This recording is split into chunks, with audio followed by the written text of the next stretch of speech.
آپ صلی اللہ علیہ وسلم مکہ مکرمہ میں موسم بہار میں پیدا ہوئے. یہ دوشنبہ سوموار یعنی منڈے کی صبح تھی. ربیع الاول کی 9 اور کہا جاتا ہے کہ 12 تاریخ تھی. حضور صلی اللہ علیہ وسلم کی ولادت پر، آپ کی آمد کی خوشی پر بہت سے لوگ اس سے میلاد کا کانسیپٹ نکال لیتے ہیں. ہم میلاد منانا شروع کر دیں اور پھر بڑے بڑے کھانے بنانے شروع کر دیں یا اس دن کوئی خصوصی صدقہ خیرات کریں. اگر ایسا ہوتا تو پھر آپ صلی اللہ علیہ وسلم ہمیں بتانا نہ بھولتے. آپ کی زندگی میں 62 بار تو یہ دن آیا ہی تھا آپ کی پیدائش کا، پھر صحابہ کی زندگی میں بھی آیا، لیکن کسی نے ایسا کوئی کام نہیں کیا. بدعت کا مطلب دین میں حصول ثواب کے لیے کسی ایسی چیز کا اضافہ کرنا ہے جس کی بنیاد یا اصل سنت میں موجود نہ ہو. رسول اللہ صلی اللہ علیہ وسلم نے فرمایا، دین میں نئی چیزوں سے بچو، اس لیے کہ ہر نئی بات گمراہی ہے. اسے ابن ماجہ نے روایت کیا ہے. رسول اللہ صلی اللہ علیہ وسلم نے فرمایا، جس نے کوئی ایسا کام کیا جو دین میں نہیں ہے وہ کام اللہ کے ہاں مردود ہے. اسے بخاری اور مسلم نے روایت کیا ہے. یعنی اللہ کے ہاں اس کا ثواب نہ ہوگا، اور جس کام کا ثواب ہی نہ اسے کرنے کا فائدہ. ربیع الاول کا مہینہ ہے. اس مہینے کی مناسبت سے چند باتیں حضور اکرم صلی اللہ علیہ وسلم کی بعثت اور آپ کی حکمت کے بارے میں. اللہ سبحانہ وتعالیٰ نے ہمیں پیدا کیا، اپنی عبادت کے لیے پیدا کیا، اور اپنی عبادت کے طریقے سکھانے کے لیے ہر دور میں پیغمبر بھیجے، جن میں سے سب سے آخری پیغمبر محمد رسول اللہ صلی اللہ علیہ وسلم ہے.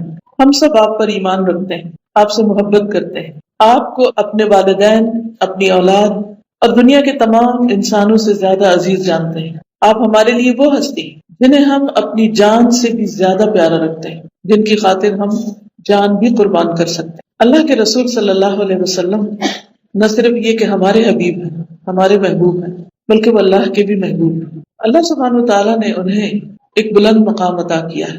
اس کا اعتراف مسلمان تو کرتے ہی ہیں، لیکن غیر مسلموں نے بھی کیا ہے. آپ سب جانتے ہیں کہ 1978 میں ایک کتاب لکھی گئی تھی، نیو یارک سے چھپی تھی، ایک امریکی نے لکھی تھی، The 100 کے نام سے.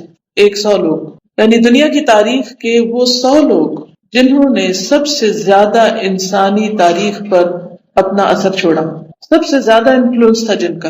اور ان میں محمد الرسول اللہ صلی اللہ علیہ وسلم کو اس نے نمبر 1 رکھا.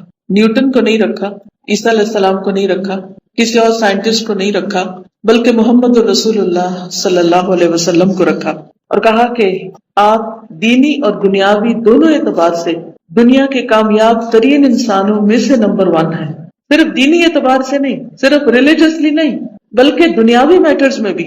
اور اس میں آپ دیکھیے کہ اگر ہمیں کامیابی چاہیے، اور کامیابی کا لفظ ایسا ہے جس سے سب محبت رکھتے ہیں، اور ہم سب کامیاب ہونا چاہتے ہیں اور کسی بھی موقع پر ناکام نہیں ہونا چاہتے، تو کامیابی کا یہ معیار جو اللہ سبحانہ وتعالیٰ نے ہماری دین اور دنیا دونوں کے لیے نبی صلی اللہ علیہ وسلم کی شکل میں ہمارے سامنے رکھا، ان کے بارے میں نہ جاننا، کسی کے ساتھ نہیں، صرف اپنے ساتھ زیادتی، اپنے اوپر ظلم.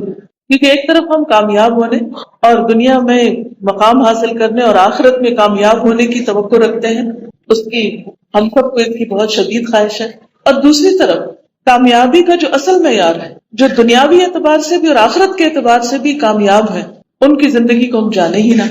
یہ صرف سرسری طور پر اپنے سلیبس کی کتابوں میں یا کہیں کسی لیکچر کی شکل میں کچھ جان کر اگر ہم یہ سمجھیں کہ ہم نے جاننے کا حق ادا کر دیا ہے تو یہ درست نہ ہوگا. ایک انگریز مورخ ہے کارلائل، اس نے نبی صلی اللہ علیہ وسلم کو نبیوں کا ہیرو قرار دیا ہے. یعنی تمام انسانوں میں تو آپ افضل ہیں ہی، اور دنیا کے کامیاب ترین انسانوں میں بھی سب سے ٹاپ پر ہیں، لیکن جو انبیاء ہیں، انسانوں کی ہدایت کے لیے دنیا میں آتے رہے، وہ ان میں سے بھی ان کو ٹاپ پر قرار دیتا ہے. اور یہ ایک حقیقت ہے کہ آپ صلی اللہ علیہ وسلم آپ اپنے بچپن میں بھی ایسی شخصیت رکھتے تھے کہ جسے دیکھ کر سب متاثر ہوتے تھے. آپ کے دادا آپ کو دیکھ کر کہتے کہ ان لہذا الغلام لشأن، کہ اس بچے کا مستقبل عظیم ہوگا، اس بچے کی شان بلند ہوگی. آثار کچھ ایسے ہی بتاتے ہیں کہ یہ ایک غیر معمولی بچہ ہے، ایکسٹرا آرڈنری. جوانی میں آپ حضرت علی رضی اللہ تعالیٰ عنہ، جنہوں نے آپ کے ساتھ زندگی بسر کی، وہ کہتے ہیں کہ من رآہ بدیہۃ ہابہ ومن خالطہ احبہ، کہ جو پہلی بار آپ کو دیکھتا تو آپ کے روب میں آ جاتا. من رآہ بدیہۃ ہابہ، آپ اسے مروب کرتے، امپریس کرتے. ومن خالطہ، اور جو آپ کے ساتھ گھل مل جاتا یعنی آپ کے ساتھ اس کا واسطہ پڑتا، معاملہ ہوتا، اٹھنا بیٹھنا ہوتا، وہ آپ سے سوشلائز کرتا، احبہ وہ آپ سے محبت کرنے لگتا.